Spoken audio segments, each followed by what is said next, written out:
Welcome back to Teacher Stacey's Crazy Science Laboratory. And welcome back, Pino. How are you? I'm great. Great. Today, Pino and I want to introduce you to three friends of ours who are going to be a part of our experiment.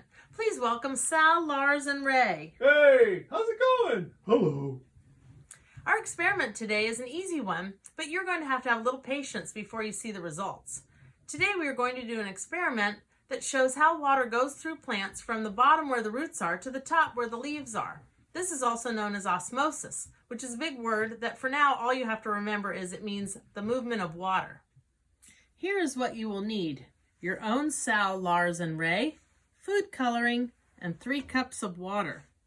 We're going to start by putting 6 drops of the food coloring in each cup.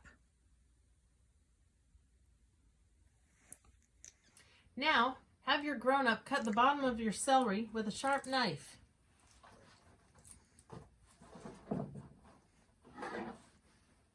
Just a small piece. And stick 1 piece of celery in each cup of dye.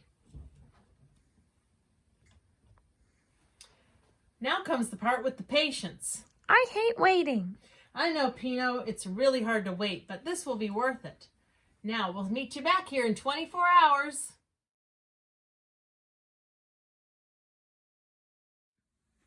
Pino and I want to welcome you back. It's been 24 hours, and let's see how the osmosis is working with Sal, Lars, and Ray. As you can see, Sal is much lighter now from the light-colored dye.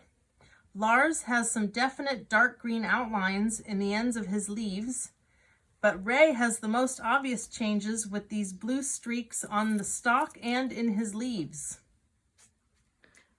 That's cool. Isn't it?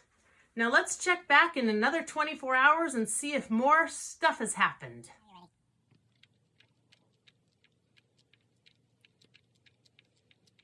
Welcome back. It's been another 24 hours, and let's check how the osmosis is going with Sal, Lars, and Ray. With Sal, you can see where the osmosis started at the bottom and worked its way up to the top, making his leaves a lot lighter than when we first started. With Lars, you can see streaks of green in his stalks, and the leaves are much darker than when we first started. With Ray, the osmosis is really visible, and you can see the blue streaks of dye in his stalk and his leaves. We left our celery in for 48 hours, but you can leave yours in longer to see what happens. Osmosis is cool. Isn't it? I'd like to thank our special guests, Sal, Lars, and Ray, for joining us. Hey, we had fun. See you next time.